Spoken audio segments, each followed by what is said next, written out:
hay un tema que se llama menopausia.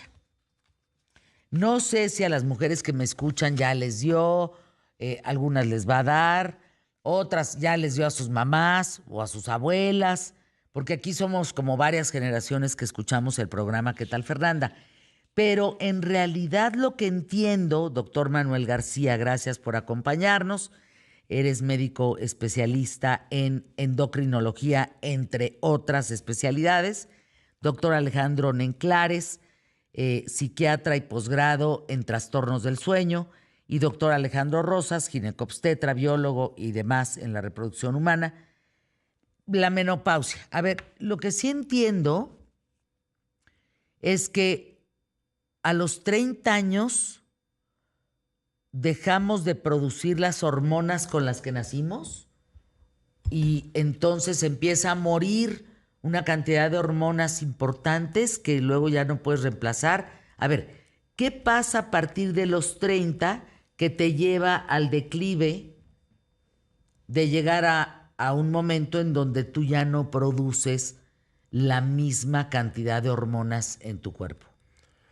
Bueno, en general todas las mujeres nacen con un número determinado de óvulos o de ovocitos que va a ovular en toda su vida. Cuando se va acercando justamente, a la edad de los 30, esta reserva va disminuyendo, pero en general no cesa la producción hasta que se acaba completamente la producción o los ovocitos, el número de óvulos que es lo que ya delimita el fin de la etapa reproductiva de la mujer. Esto habitualmente es hasta los 45 o 50 años más o menos. A partir de ese momento, las hormonas que produce el ovario tienen un declive o bajan en su concentración. Pero a ver, cuando dices bajan, el cuerpo femenino, si lo puedo plantear así, está hecho para embarazarse. ¿O estoy loca? Obviamente aquí entraríamos en un terreno, pero bueno, sí, es una de las principales o una de las funciones, ¿no? A final de cuentas en la etapa reproductiva. Entonces, a los 30 años empieza un declive, sí, en muchas de las funciones, no solamente hablando de la función ovárica, sino empieza a haber un declive en la función hormonal de cada una de las hormonas que puede llegar a producir una mujer y también el hombre. Entonces, podríamos decir que a partir de los 30 años empieza el proceso del envejecimiento, por así llamarlo, y entonces nosotros podemos empezar a notar una disminución en la capacidad de las funciones que nosotros podemos empezar a realizar. Entonces, esta etapa de la menopausia, yo siempre les digo, la menopausia es un signo, es el último periodo que presenta en la vida una mujer, el último periodo menstrual, y esto, a final de cuentas, alrededor de todo esto vienen unos cambios a nivel de cuenta hormonales, por los cuales la mujer requiere no solamente una evaluación del ovario, requiere una evaluación prácticamente de todas las hormonas, de todas las funciones que puede llegar a producir una mujer, para que obviamente los síntomas que puede llegar a presentar ella los podamos atacar y obviamente ella se sienta bien. Por eso, pero sí por naturaleza. O sea, a ver, es que no tengamos miedo de las palabras, la verdad, básicamente. No tengamos miedo. Nosotras tenemos menstruación para podernos embarazar. ¿Eso es correcto? La menstruación es el proceso de eliminación del endometrio. Ajá. Cuando no hay un embarazo, ese tejido que creció Exacto. para albergar un bebé se elimina y entonces es la menstruación. Perfecto. Ahora, biológicamente, llegan los 30, empieza a disminuir la capacidad, viene esto que dices, como empezamos a envejecer y vienen ciclos normales en donde tú ya pues no te embaraces después de los 35. O sea, es que si hablamos de una etapa ideal para lograr el embarazo en una mujer sería 25-35 años. A partir de los 35 años viene ya la declinación de la función ovárica y obviamente también una serie de riesgos donde se consideraría ya un embarazo de alto riesgo después de los 35. Entonces, cuando termina la última menstruación... En promedio, en la mujer mexicana, alrededor de los 48 años. Ok, eso es joven, ¿no? Sí, de acuerdo a la expectativa de vida actual, es muy joven. Entonces, termina esa menstruación y empieza la menopausia. Como mencionamos, la menopausia es el último periodo menstrual. Entonces, así como el primero se llama menarca, el último es menopausia. Y tenemos una etapa de perimenopausia donde podríamos enfocarlo en algo que se llama síndrome climatérico, donde vienen todos estos síntomas, pero que pueden empezar desde antes de que termine el periodo menstrual y obviamente también después. ¿Casi todas sentimos lo mismo? No. ¿No? No. necesariamente. No, definitivamente O sea, no. puede haber el bochorno, pero se te puede caer el pelo, pero puedes estar de muy mal humor o no, o puedes no tener nada. Hay mujeres que presentan todos los síntomas, ¿no? Resequedad vaginal, disminución del apetito sexual, los bochornos, el aumento de peso, la resequedad de piel y mucosas, todo esto. O hay quien presenta algunos insomnio y hay quienes no presentan ningún síntoma y creen que por eso no tienen algún riesgo, que también podríamos hablar de los riesgos en Pero esta etapa. entonces, aquí para no hablar de lo común y de lo que puedes encontrar en Internet, porque nosotros alimentamos a Internet, no nos alimentamos de Internet. ¿Me expliqué? Sí. Entonces, para alimentar a Internet, hoy, ¿qué es lo más reciente que se sabe sobre el tema de la menopausia que antes no se sabía? ¿Qué hay del reemplazo hormonal? Yo me acuerdo que en la época de mi mamá había una pastillita que se llamaba Premarin, pero esa pastillita te podía causar cáncer. O sea, ¿hoy dónde estamos parados? Lo principal yo te diría que lo que debemos establecer es que la menopausia, toda esta etapa, es un factor de riesgo cardiovascular para la mujer. Hay que recordar que las dos principales causas de muerte en la población mexicana en mujeres es enfermedad cardiovascular y en segundo lugar diabetes y sus complicaciones. Bueno, el entrar en esta etapa, la disminución de la producción de estrógeno pone a la mujer en un riesgo cardiovascular que aunado a una serie de circunstancias donde el 75% de la población mexicana tiene sobrepeso y obesidad y tiene otra patología muy relacionada que es la resistencia a la insulina, necesitamos alternativas de tratamiento para enfocar y atacar estas dos principales causas. El bochorno, que es el motivo de consulta muchas veces de la mujer. ¿Por qué te da un bochorno? Por la disminución del estrógeno y hay una alteración a nivel del centro termorregulador del hipotálamo y vienen estos como disparos que ocasionan estas oleadas de calor que siente la mujer y es por una cuestión de una alteración en la disminución del estrógeno. O sea, ya no se te regula el termostato, pues. Por así decirlo. Entonces hay mujeres donde esta es la causa principal de consulta y cuando llegan con nosotros es nuestro deber explicarle todos estos riesgos a los que entra en esta etapa para poder, obviamente, atacar. ¿Todas aquellas que viven menopausia tienen un riesgo cardíaco? Sí. Bueno, la menopausia, la baja del estrógeno se va a acompañar de cambios morfológicos, sobre todo que ganen O sea, que perímetro sí, abdominal. háblenos más sencillo, Doc, porque la verdad es que ustedes tienen unos cambios morfológicos. Ajá. Nos desparramamos, o sea, Sí. gordas. Empiezan a aumentar la Básicamente, grasa de pues, abdomen. si no, ¿cómo? Exacto. Sí, empiezan a aumentar la grasa de abdomen, pierden la grasa como de las caderas y aumenta el riesgo de presentar enfermedades como resistencia a la insulina, diabetes, como nos comentó el doctor Rosas. Entonces, también los lípidos o el colesterol cambia, aumenta el colesterol aterogénico. De hecho, la mujer a partir de la menopausia iguala ya en riesgo cardiovascular la incidencia con hombres o inclusive a los 60, 65 años ya supera estos riesgos en comparación con el hombre, cuando antes de la menopausia se considera que no tiene tantos eventos cardiovasculares. Es por falta de estrógeno. Sí, bueno, hay que enfatizar que el proceso es paulatino, no es como que de un día para otro ya se acabaron los estrógenos. Para darte una idea, una bebita recién nacida nace con 6 millones de ovocitos. Entonces, desde que está recién nacida va perdiendo esas celulitas que son potencialmente capaces, digamos, de generar como tal un embrión. A lo largo de la vida este proceso va siendo muy, muy paulatino y uno de los órganos que más dependen de estrógenos, sobre todo para regulación de energía, es el cerebro. Entonces también se vienen cambios conductuales, también se vienen cambios sobre todo a nivel de regulación de estado de ánimo, regulación de sueño. Entonces, este proceso, como es muy paulatino, hay que tomar en cuenta que nosotros como especie humana, si no hubiera ciencia, si no hubiera medicina, no viviríamos tanto tiempo, ¿no? Exacto. Entonces, Como biológicamente, antes, como 30 antes. años durábamos. Sí, en la ¿no? época de la humanidad. revolución la esperanza de vida era de 33 años. Híjole. Entonces las mujeres se morían de complicaciones al parto, de fiebre puerperal, entre otras complicaciones. Entonces ahorita está cerca de los 80 años la esperanza de vida para una mujer. 80 años. Entonces estamos hablando que O sea, subimos 50 años en el proceso. en el proceso, entonces son Es más un o mundo, menos, calcúlale unos 40 años más o menos que la mujer va a estar en etapa de menopausia. Sus ovarios ya no van a estar produciendo como tal estrógenos y ello conlleva muchas consecuencias, entre las más importantes, lo que mencionaban mis compañeros, riesgo cardiovascular, que es igual al del hombre prácticamente. Hablando de la menopausia, si me quitan la matriz, ¿se me quita?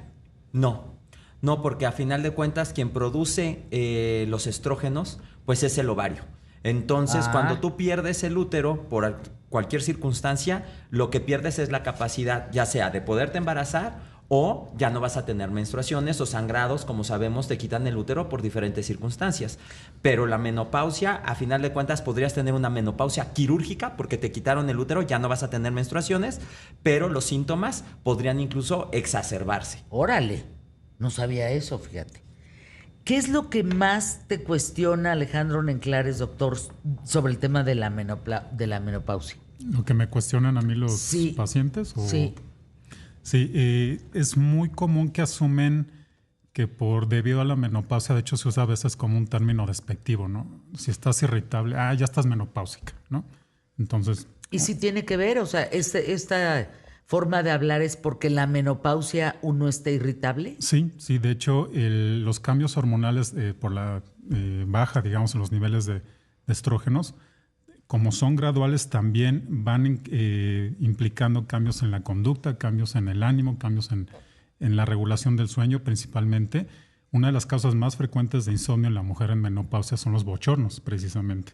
Entonces me llegan las pacientes, me dicen, doctores, que no duermo, y cuando empiezo a hacer como la historia clínica, sucede que en la noche siento que me viene una oleada tremenda de calor, me empapo de sudor, me tengo que levantar a cambiarme la pijama y eso me llega a pasar 3, 10, 15 veces durante toda la noche. Entonces, no todo bochorno provoca insomnio, ni todo insomnio es provocado por bochorno, pero sí hay una gran asociación. ¿Por qué? A ver, imaginemos una mujer de 55 años, 60. Vámonos a las niñas de 60 años. ¿Estamos? Uh-huh. Ya tiene menopausia.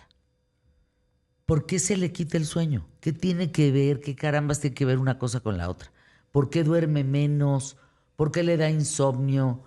¿Por qué? ¿Qué está pasando dentro de su cuerpo que no duerme, pues? Bueno, en sí, el envejecimiento natural, tanto en hombres como en mujeres, cambia un poco la arquitectura del sueño. Es decir, se disminuye el sueño delta, que es el sueño profundo, rico, reparador que tienen los niños, los jóvenes. El sueño REM, que es cuando estamos soñando, aumenta un poco en su cantidad y aumenta también el sueño superficial. Entonces, el sueño superficial es el que le llamamos de fase 2. Y estas personas a veces tienen la expectativa de querer seguir durmiendo como cuando tenían 25, 30 años. Eso es uno de los factores. Los otros factores es que... Y no se puede. No se puede. Ya naturalmente el sueño cambia conforme avanza la edad. Lo otro es que suelen ser mujeres que tienen cambios radicales en su vida. Por ejemplo, síndrome de nido vacío. Ya los hijos ya se fueron, ya hicieron sus vidas. Cambios radicales de que a lo mejor ya me jubilé, ya no estoy trabajando, ya no me siento tan útil. La tasa de depresión se aumenta en esas edades. Los estrógenos son importantes, su presencia para regulación del estado de ánimo. Entonces tienen mayor riesgo, hasta 30% de desarrollar depresión. La depresión suele acompañarse también de síntomas de insomnio. Y lo que comentamos hace un momento, los bochornos son un contribuyente bien importante a estos despertares, lo cual al día siguiente cualquier persona que no duerme pues es fácil que se siente irritable, suelen estar de mal humor. Por eso lo que empezaste a decir, estás menopáusica, porque sí es cierto que dentro de la menopausia pues tú tienes unas alteraciones de estado de ánimo importantes. Sí, el riesgo de que desarrolle depresión o depresión con ansiedad aumenta un 30% a partir de la menopausia. Ahora, por acá te preguntan, que me parece fundamental, pues plantear. A ver, la menopausia no es una enfermedad, Fer, es una etapa natural en la vida de las mujeres. Sí, exactamente. O sea, la menopausia es un proceso por el cual tienen que pasar. Sin embargo, pues existen muchos mitos en la parte de la menopausia, sobre todo de que se tienen que aguantar. Antes decían, bueno, se tienen que aguantar los síntomas, ¿no?, que presentan la menopausia. Sin embargo, pues en la actualidad sabemos que hay diferentes formas de llevar a cabo o de mejorar estos síntomas, y sobre todo depende mucho de cómo lleguen a la menopausia. Es como en la etapa de la posmenopausia, pues les va a ir a estas pacientes, ¿no? O sea, pueden llegar en mejores condiciones para tener un envejecimiento pues más adecuado. Por acá dicen, ¿alguien más ha sentido que se les va la... Me dio risa porque el otro día una amiga mía dice, ¿qué te iba a decir? ¿Qué te iba a decir? Sí, la memoria. Chale. Sí, se me fue. ¿Y luego qué pasó? No, pues es que una hora después es que no me ha vuelto. Válgame, pues esto está de la fregada. ¿Por qué se nos va la memoria? ¿Por qué se va la memoria? Mira, a mí me gustaría hablar aquí en una situación de... Hay un término que en la actualidad se conoce como inflammaging. Este término de inflammaging es la composición de dos palabras que tiene que ver con inflamación y aging de envejecimiento, donde a ti te dicen, tú envejeces porque te inflamas. Y esta inflamación no se quita con naproxeno, diclofenaco, ibuprofeno, paracetamol. Esta inflamación se quita con antioxidantes. Y es por eso la importancia de la suplementación, de la alimentación, del ejercicio, del buen descanso, porque todos estos antioxidantes, ya sea que los obtengamos a través de la dieta o los produzcamos a través de un ejercicio o de un sueño reparador, tienen que ver con esto. Y estas sustancias que ocasionan inflamación atraviesan la barrera hematoencefálica. Y es por eso que nosotros vemos la cuestión de la irritabilidad, la cuestión de la pérdida de la memoria, el aumento en el riesgo de enfermedades como Alzheimer en estas pacientes que caen en la menopausia. Entonces, si bien es un proceso natural, sí es importante que sepan las mujeres que nos escuchan que este proceso conlleva una serie de riesgos y que, como bien dijo Alex, si nosotros ahora vivimos 30, 40 años más, estamos viendo enfermedades que normalmente no veíamos en esta etapa, y si se trata de vivir esos 30, 40 años más, pues todos queremos vivirlos con una mejor calidad de vida. Pues es que dice, por ejemplo, Norma Gallardo de Chihuahua, ay, mi Fer, yo tengo 43 años...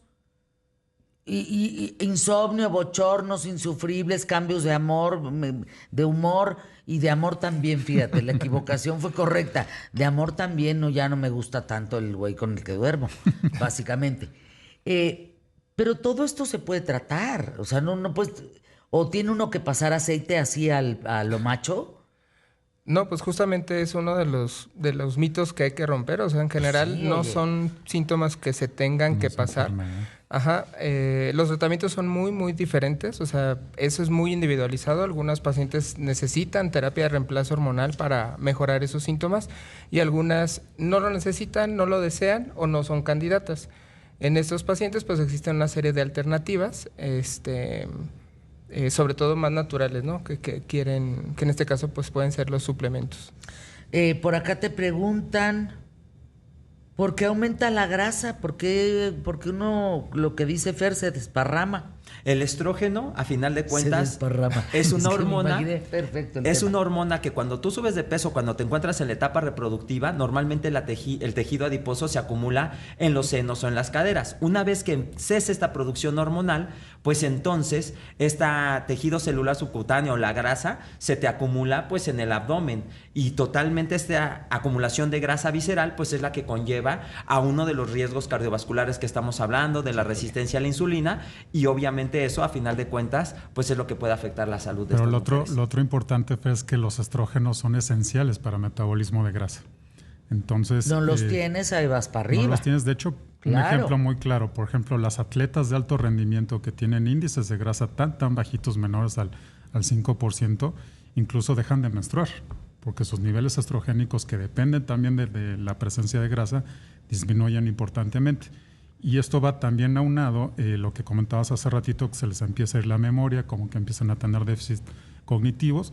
Los estrógenos son esenciales para la formación de redes neuronales, para que las neuronas conecten entre sí, que hagan sinapsis, hagan aprendizaje. Por eso la mala memoria. Les cuesta más. No es que el cerebro es tremendamente plástico, o sea, se puede adaptar a pesar de todos estos cambios, pero el cerebro es muy dependiente de este metabolismo y la capacidad de aprendizaje puede disminuir, y eso conlleva un mayor riesgo de desarrollo de algún tipo de demencia. Pues gracias a los doctores Manuel García, Alejandro Nenclares, el doctor Alejandro Rosas, pues creo que lo que queda es la frase, ni tanto que queme al santo, ni poco que no lo alumbre.